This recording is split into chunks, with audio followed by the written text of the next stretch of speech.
Hey, friend, and welcome back to the Freedom Entrepreneur Podcast. I'm your host, Lindsay Sutherland. Excited to have you here with me as we bring another inspirational guest. Today, we have Stephanie Pierce with us. Also, Steph, you'll hear me call her Steph. She's the founder of the Picky Tongue Cooking, which the story behind it is really interesting. I'm excited for you to stick around and hear it. More importantly, she's going to talk about how limitations in life, how she was able to overcome them and build a business that allows her to travel all over the world. One of her passions is travel. So I know those of you who are listening that are my travel spirits are going to really dig this episode. So let's get started. Steph, please introduce yourself and tell us a little bit about your business and what got you here. Don't miss an episode. Subscribe to this show on whatever podcast player you prefer and follow me on Facebook and Instagram. Hey, it's Lindsay, and I want to pop in here because I know how overwhelming it can be to get started building an online business. I've even spoken with people who've paid thousands of dollars for help from people who are truly experts in this, and they're still feeling confused about what direction is right for them, or if their idea is even a good one. Listen, you don't have to guess or pray or hope or any of that. There is a way to test the market to ensure your idea is a good one so you can launch with confidence. And that's exactly what I show you in this simple 35-minute video training. I keep it simple because I know you already have so much swirling around in your brain. I'm not here to add more confusion because what you need right now is clarity. And that's what's in store for you in the short training called How to Tell If Your Idea Will Be Profitable.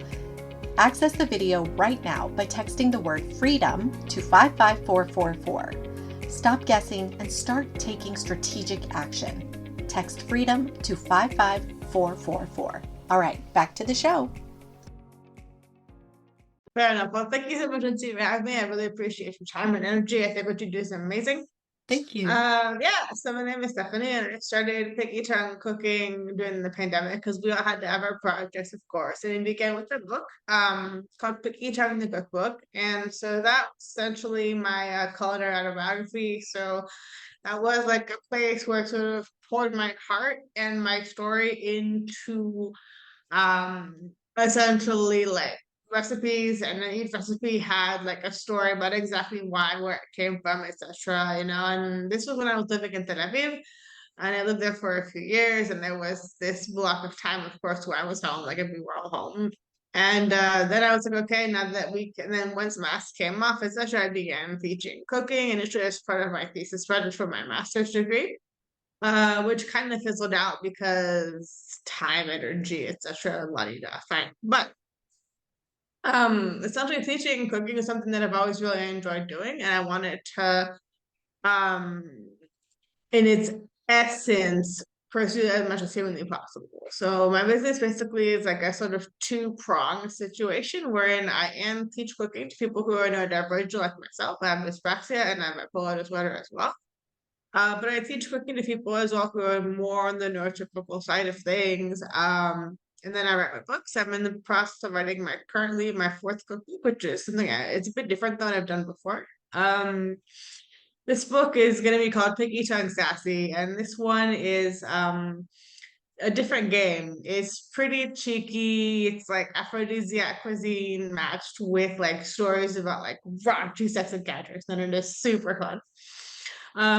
Just sort of where I'm at right at the moment. And then I'm teaching cooking at the moment when I'm living in Germany, which is the present moment. So I have like a small sort of business where I'm teaching cooking to my community, which is Okay. really it's a lot of fun. Okay, we have so much to dig into, but I mean, first, I just want to say how much I appreciate your creative spirit and how you have totally leaned into the truth of who you are and embraced it. But I want to start like a little bit in the beginning when you weren't fully doing that. Like, what was it like when you were letting yourself be limited by limitations? Like, let's talk about the mindset piece. You know what I mean? There's a deeper message right in that truth. Totally, sure. Well, okay. Growing up in the States, like there was a certain level of like it's okay to be disabled, la di da, ba ba ba, fine. But everybody still gives you the sort of like the pity face, the asking the wrong questions. The oh, what does that feel like? Well, how does it fit in being neurotypical? Because same goes to you. You know what I mean? Like it's one of those. My biggest struggle, I think, was in terms of my communication skills. Like I still speak a bit quickly. I know that I don't hear, it, but people tell me I speak fast. I'm sorry. It's part of the dyspraxia, you see. Ultimately, being able to be disabled and be an entrepreneur, it's really about forgetting that you're disabled. As I mean, it's a very, I guess, like the response that people don't necessarily want, but that's the bottom line is that we're disabled as a community, yes, but we're much bigger than that. So people first, ultimately, which is the most important factor here.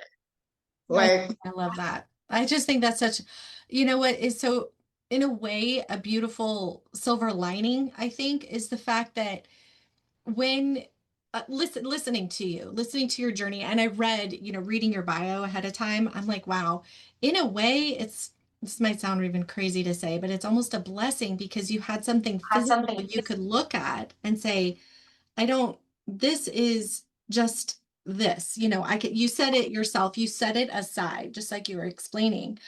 And I think in a lot of ways, a lot of us have a disability, but many of us don't even, we're not aware of it. It'd be almost like so much easier to be able to like, look at this and I can set this aside. But the power to do that, that's where you had the grit and you had that determination to do that. Like, how did you find that? And I spent a long time feeling very much like, I guess, disabled by my own disability because I felt very weak and powerless. Like I wanted when I was little to go to law school, for example, but I had a terrible stutter. I spoke way faster than I do today. Like I couldn't express myself in a way that I thought was appropriate, quote unquote, for like an appropriate presence in the courtroom, for example.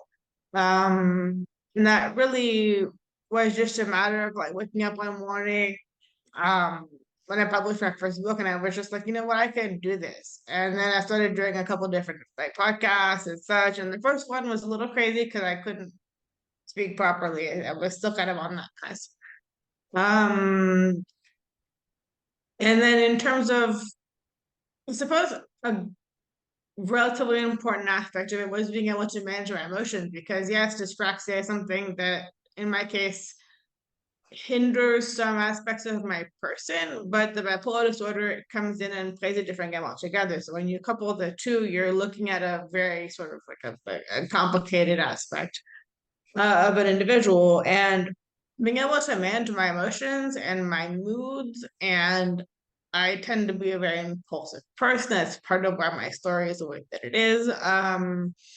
So yeah, I learned how to manage that and through medication, of course, or bipolar disorder and I'm actually easing away from them these days, which is a really interesting point I'd like to touch upon at some point if you have time.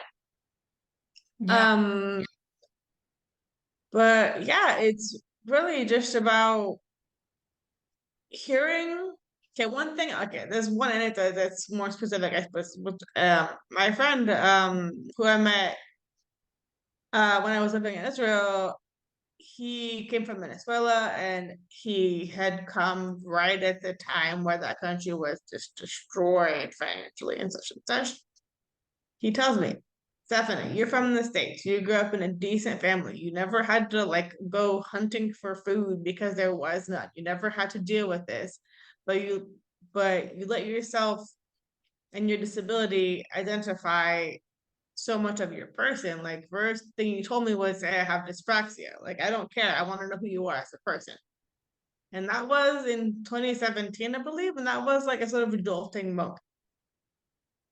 That's Um, wonderful. I mean, I don't mean to dwell on it, but I want to in a way because I think your story is so inspirational and so many people need to hear what you have to say, your perspective, because even and whether I mean, there's the whole enormous, I'm sure, people who are in the same boat that you were, that were disabled or are disabled and are living with that identity, and they're holding themselves back because they're seeing it as a hurdle.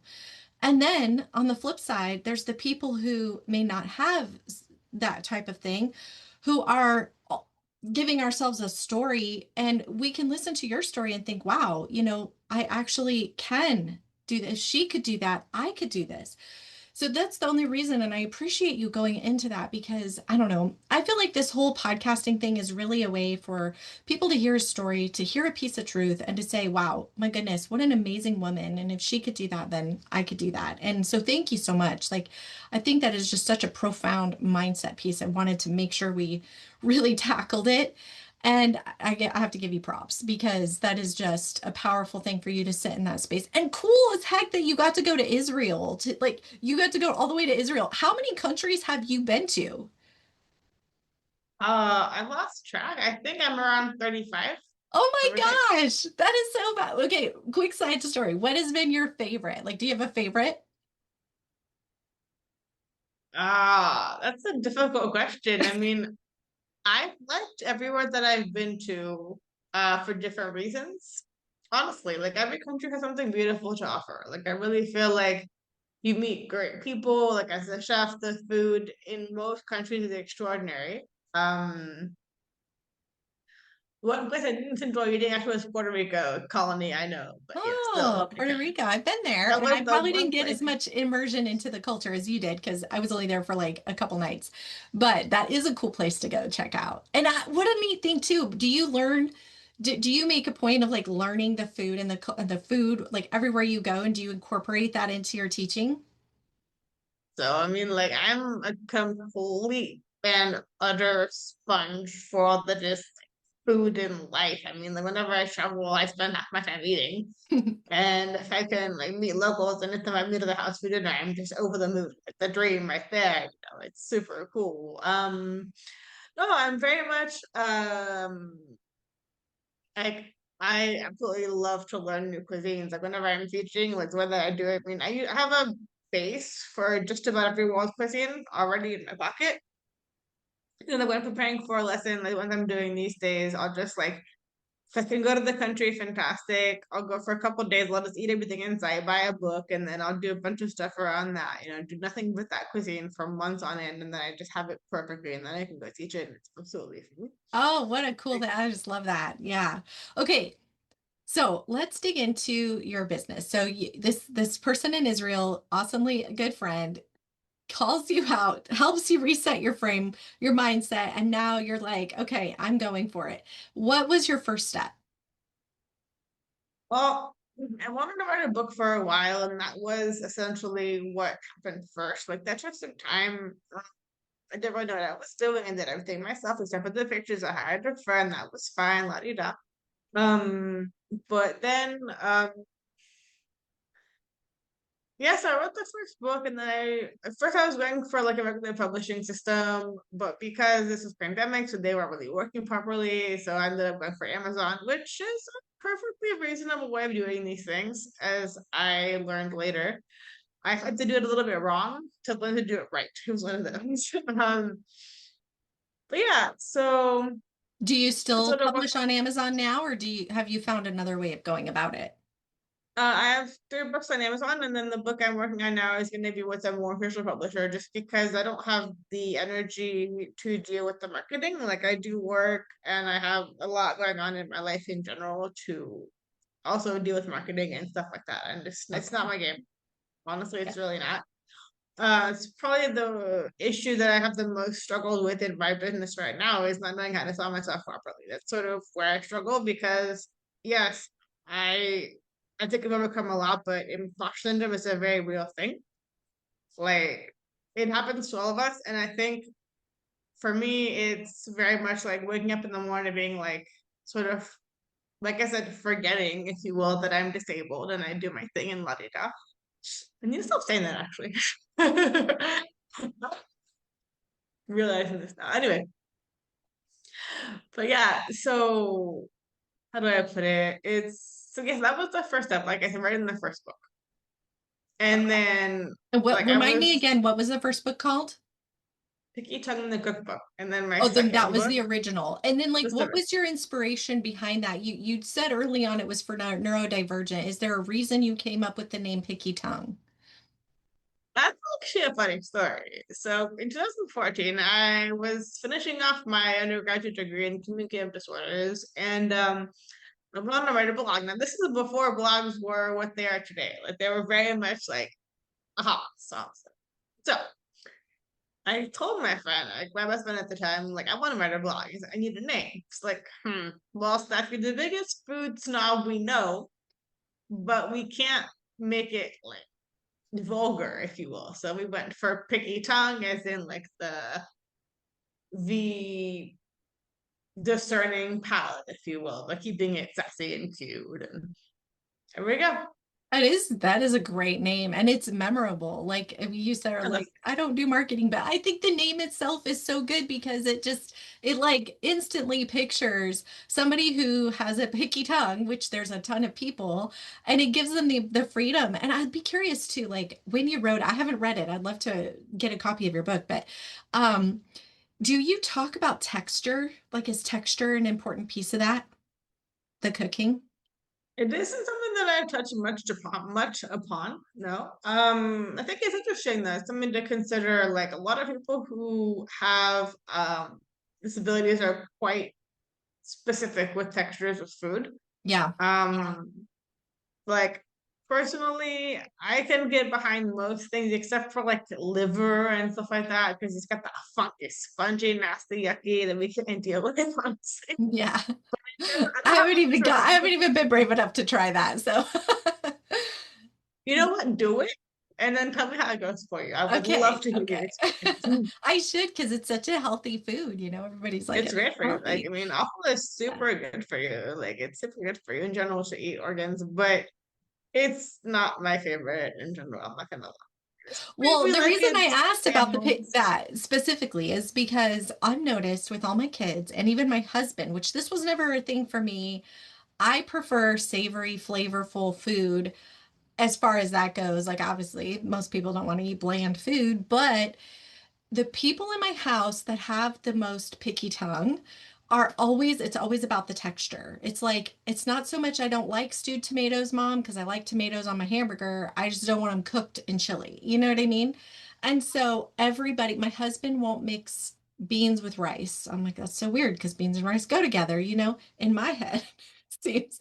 But he's like, no, I just don't like the texture of beans. And I'm like, but he's like, I'll eat beans by themselves. I'm like, it's about the texture. And so I had to ask because I was like, I wonder if that is like cooking about texture or is it just really about like flavor and mixing certain flavors? And I'm just curious, like, tell me more about how you designed your book. That's what I'm trying to ask you. Fair enough. Well, the first one, like I said, was very much like a sort of like trial of yes, yeah, this worked out. And then my second book, it's called Picky Tongue Idiot Proof. It's designed for people who are neurodivergent. That's not really a fun book. And that was a different project altogether. In as much as it was really okay, let's do something for people who want to tiptoe into the kitchen, but they're scared because disability, visual problems, processing disorders, all the basics, you know. And this book actually caters to that population. And as Okay. much as it's really cool, it's really nice. Like basically, so like the font is huge. It's a very like intentional setup. Like every step is photographed. It was a whole project to put that together. Like we did the photo shoot at my home and it took 2.5 days and the photographer and I were going nuts. Like the house was covered in ingredients, herbs, props, random that my mom came, which was a bad idea in hindsight because she got very like into it, moms, I'm sure. Yeah, Very funny. that's awesome. But anyway, so that's a really nice book. Everything is like sort of food glossaries and then like personal tips and tricks, and this is how you make pasta, whatever. Just like really breaking things down so clean so that anybody can use them. And it's also good for beginning coaster for children, but the target demographic really is for people who are neurodivergent. No, so I think it's people who have like visual issues. Like for example, in terms of like the fontage, everything is very like high contrast photographs, which is really nice. Pardon me. That's pretty cool. And then the third book that I wrote is again a different game. It's called Pick Each on Lockdown, and that's slow food. I have a weird sense of humor. It's true.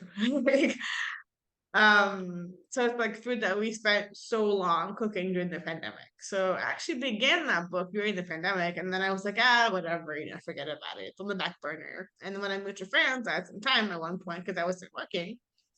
I'm gonna finish this book. Let's go.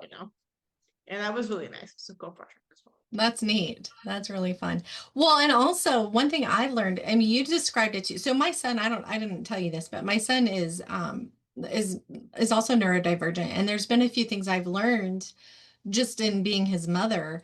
And that's like this fixation, like you said, how you go to a country and then you like just dig in until you really feel it. Like he does the same thing, and he does the same thing with food.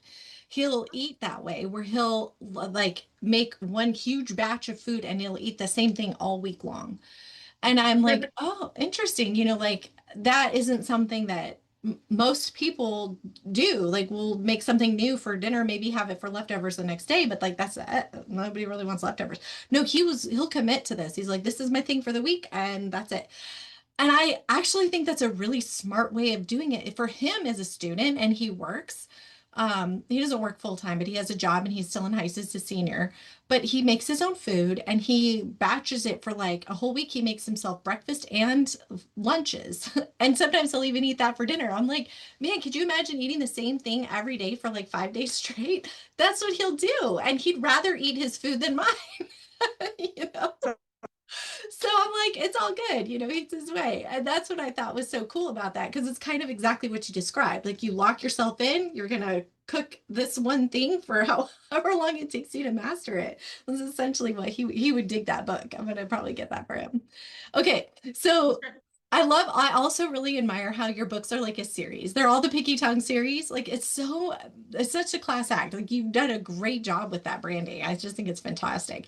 When did you venture into teaching people how to cook, and how did that process go? fun story. All right. So like after I graduated from my university, I went to SF State. So I decided to do like a year trip because why not? Let's go. And so I backpacked through Europe. I rampaged like a maniac for 3 months. I went to 10 different countries, and I was like, you know what? I don't go home anymore. I'm done with college. I don't have a job or a partner right now, so I'm just gonna stay in Europe. Whatever. Yeah, screw it. So I chose London because I didn't have to learn a new language. Like I was gonna go to Berlin, but it was like I have to learn German, which is ironic because I live in Germany, but never mind. So anyway, I moved to London, and then I found a job that was amazing. I got hired to teach people with disabilities how to become chefs. So it was like a perfect game because I've been cooking in the professional kitchen in the States. And then I studied communicative disorders to do speech language pathology. At some point, that's what I was like. At some point, was the dream, but that dream is sort of very far on the back burner, if you will. And so I was great at my job, and even though it took so much out of me because I had to sort of teach people who were essentially like me. So I had my apprentices who had autism and such, and Down syndrome and the like. And it was a super cool experience. And I was like, yeah, I'm a natural at teaching. This is awesome, and I'm grateful for the opportunity that I had. I did that for 3 years and it took all my patience, I was so stressed all the time. I got shingles and everything. Yeah, it's terrible.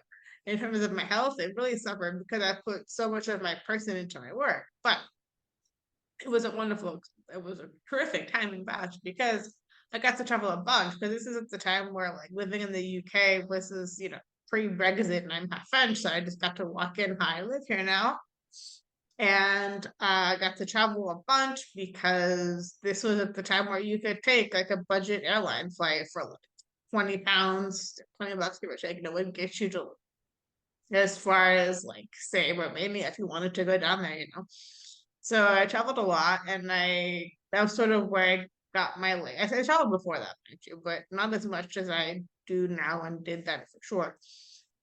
Um, and so yeah, so teaching just came naturally, and then like when I moved to the States again, I came back for a few months at the end of the pandemic to see my father in London. So I stayed for about 6 months. So I was teaching adults and or teenagers rather, teenagers in the inner city, which was a whole other challenge because they walk in, they see me, I'm white. I mean, I'm half Tunisian, but it's not visible. I'm quite white. My skin is like, yeah, pasty basically. These are a bunch of like like Latin American or Black kids and so on and so forth. And so they're looking at me like coming from a pretty privileged background, etc. And they're like, who is this person who's coming and teach me now? La di da. And that wasn't a struggle being able to connect with them. But after a couple lessons, they realized it was a very successful operation. That I love to teach and I'm good at it and I can connect people very well, no matter who they are usually. So it's cool. Quite enjoyable. Do you do that now? Like, do you do online classes or something to teach people how to cook? Or do you travel and do cooking classes? Or what are you doing with that? Right now, like so today I'm teaching cooking to my like local expat community in my city in Germany. Like I live near Frankfurt, and so I'm teaching. I teach from home right now, and I'm working on going to teach at like a larger cooking studio. It's actually the meeting I have tomorrow, so fingers crossed it goes well. So this, I mean, normally that'll be fine. It's just a question of meeting some logistics in place and all that good stuff. But yeah, so I would really like to at some point be able to just like to teach like a larger group of people. I considered opening up my cooking school and so on and so forth, but honestly, that just sounds like too much for my neurodivergent brain. And I know that this limitation that I place on myself, and that's like, if I put too much pressure on myself, then I'll fail miserably. And I know that. So it's about really sort of gauging, okay, I can do a lot of cool stuff, but as a person who's high anxiety, having a business that's like a huge thing, brick and mortar, requiring a ton of stuff is just not my game. Like I like to keep it mobile. My business is on my computer, it's in my pocket, and I can continue my own things. I like it. Yeah, no, I think it's fantastic. And I just love that you embraced your skill for your passion for writing and you turned that into your profit center basically through your books and whatnot. And just think I really just admire your story in so many ways because I'll just tell you a little about myself. It's like I never really could figure out what I was good at. It took me a long time to just find one thing. And so it was a long journey for that reason. And I mean it sounds amazing. I mean your story is so inspirational and just really appreciate it so much. So where do you go from here? Like what's your like 5-year plan? Do you have a goal? Well, I've had many goals and I've had many ideas. And right now, like I said, I'm working on the new book. I'm gonna, like I said, try to do a different publication route just to sort of share or sort of like something that haven't hasn't really been made public, I suppose, in terms of like sexuality and disability and how those things go together. But it's very much like a book for everybody. This is not like a target audience per se. It's like anybody who wants to cook some really great, very like intentional food. And then every couple of recipes read something super raunchy. So kind of what's happening with that right now. Then in terms of like future cooking, like I said, I'm trying to partner up with this cooking studio that's located in my city to teach the expats over here because they currently have lessons in German. And the idea is for me to jump in with English lessons because there's a lot of Americans and English speakers in general who live in the Darmstadt, Frankfurt area, like in the Hesse, the state it's called. And I'd like to cater to that because when I was first living in Venezuela, I didn't speak Hebrew at all, and or barely, we'll say, and I couldn't participate in a lot of like activities because of language. And I was a bit like I kind of missed out on that. I learned on Hebrew, I got better, and it was okay, fine. Then when I lived in France, it wasn't a problem because I speak French anyway, so I was able to be part of that community and go do classes about random stuff and go to theater and plays and poetry slams or whatever kind of activities that you needed language for. And that's really lacking in my city because like there's a ton of English speakers. Like I said, it's a big natural community, but the city and the cultural scene are a little bit thin on all that is activities available in English. And I think it's so important for us to come together and be like, okay, German is a very difficult language. Like I'm learning it now. It's my fifth language, mind you. Wow.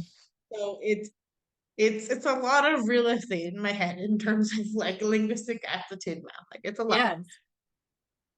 Um, so yeah, so I'd like to really be part of this community and building on like the expat game. Yeah, that's sort of where I'm at right now. It's Do you plan to continuing with stay that. in Germany for a while then? A few Yeah. months rather, a few years. Like, I mean, the goal was another 5 years or so. My partner is a chemist, and he got a contract at the university here, so it's over here in the first place. Okay. It's cool, but I've been very lucky to have been able to build community wherever I've gone or whatever such. Hmm. Really cool. Yeah, it's true. That would probably intimidate me the most. I have to admit that would be like the biggest thing. Like, how am I going to meet people? And I don't know the language. It's very easy. Just go outside. Go online if you're not into being like, "Hi, my name is Lindsay," and la di da, and blah, blah, blah. Yeah, Just go. cool. That's all I can tell you, really. If you wanna like pick up roots and go, you have children you mentioned. So the way that I was told, um, like the way that I was told, how to decide if I wanted to have children and la di da, it really was just think of it in the same way as when you move countries. You can't think about it too much. So I'm gonna flip that right back at you. I'm gonna tell you, you have kids, you know what that's like. So you don't have to think about it too much before you have children. I'm sure it just happens, fantastic, Yeah. good for you. Yeah, no, that makes sense. I mean, I moved from Just pick up and Arizona to Idaho without, I mean, I had a lot of forethought, obviously, about a house and everything, but it wasn't like I was, the whole friend thing didn't stop me. I figured I'd make friends because I planned on being here for a long time. I think if I was going overseas for a finite amount of time, like a year or something, I would want to go somewhere, at least have a starting point. So I think it's cool what you're doing because you're kind of helping people who've come to Germany get a foothold, build a little bit of a community and let them get their roots. So then they can learn and immerse themselves in the German culture and the name and all that. So I think it's really cool what you're doing. It'll help more people to make that journey. Germany is a cool place. I'd love to go visit there. Europe is on my list of places to go check out. So if you had to leave us with three must-see countries, what would they be? What are your top three? Mhm. I loved living in Israel because it's such a diverse landscape and the food scene is amazing. Um, I would say Slovenia is pretty cool. Like again, landscape, the people are so wonderful and warm and have a great art scene and it's a very nice place to visit. And probably Russia because it's such a weird place to visit, man. Like it makes the US look tiny because it is such a beast. Like in Moscow, I was just there for like about a week or so. My partner's father lives there, so I went to visit. And they have 20-lane highways. Oh my Can you imagine gosh, that? no Yeah. way. Yeah. And Wow. there's a ton of traffic, which is hilarious. The streets are enormous. Everything is huge and beautiful, and like the architecture in Moscow is fascinating because you have this like it shows time, right? Because like you have the sort of like pre-USSR architecture that's very grandiose, super Mhm. wealthy, gorgeous, and you have like sort of like Soviet architecture where it's just like a bunch of houses that all look the same and it's very confusing and all that. And then today it's much more modern. It's more like, got the Interesting. metals we have. It's Yeah. really a fascinating city in Moscow. That's cool. I was listening to an interview with President Putin and just listening to him talk about his country, it just made me realize like the history is so rich there. The length of time that they've been around was just awing. I'm like, wow, this is so different from what, if you're born in the States and stay in the States, you just don't even have an idea. Like that is just so mesmerizing. So that's cool. I wouldn't have thought of Russia. I'm glad you said that because it now makes me think twice about that. Awesome. So where I'm can not a people? Muslim person at all, but yeah, I mean, Yeah, I know. I could go on. I'm sure you have amazing stories about travel. Like you could do like a whole, I don't know, Instagram about food and travel. Like, where is the best, like, do you have a main website where people can come check out all your books, or do they just go to Amazon to do that, or how does that work? So right now I'm actually building a new website. It's gonna be called pickychaircooking.com. So I will send you that link when the website's up. It should be in a couple weeks or so. I'm hoping that I can finish getting it together because I've made some changes. My friend made the site, let it out, fine, but it needs to be updated. So I'm doing that right Perfect. And now. the episode is going to air a couple weeks from now anyway, so that's good timing. Okay, super fantastic. Yeah, so I will push on the website, just get it done because I'm sort of looking at it. It's a tablet on my computer, I'm dealing with it, but it's a struggle that I have as a person who's not a virgin. Like things that don't interest me, I just put them so far away. Honestly. I wish I had that. I wish I could do that. I'll be honest, that is something I love. My son does that. And I'm like, man, when he is so clear about what he wants, he is on it, and like he 100% is all in. And then it's the complete truth in the opposite way. When there's something that he is not interested in, he's like, no, I can't even imagine doing that. And I actually, one of the things that have slowed me down as an entrepreneur is spending too much time on things that don't interest me or that I'm not really good at, but I didn't want to find somebody else to do it. So, because I'm like, I'll just learn it, even though I hate it. And it's funny because when we were chatting, I don't even know why this got brought up. He goes, Mom, you know what I love about you most? He said, it's the fact that you can do things you don't love to do. And I'm over here like, I wish I could do what you do and not put my energy into things that I don't love to do and help, because it forces you to find somebody to help you. And just to your point on the website, it's like, is it totally killing your business? No. Will it improve your business? Yes. And because you don't want to do it, then the right person comes along to help you. Like that's the way it would work if I let it work that way. But instead, I forced myself to stick into it for 3 hours, and it's like sticking needles in my eye, like I hate doing, whatever it is. Yeah, no, that's a good thing. Okay, so this has been an amazing episode. I'm really grateful that you came and that we had this conversation. And thank you for being so vulnerable and sharing your story. It's just going to make a difference in somebody's life. I know it. So thank you so much. Thank you very much for having me. I really appreciate that. And I appreciate your time. And I've had a great time with you. I think what you're doing is amazing. Like having women come on the show. Everybody has a cool story, really. So it's Thank super cool you. that you provide that platform. I think it's super dope. Thank you so much.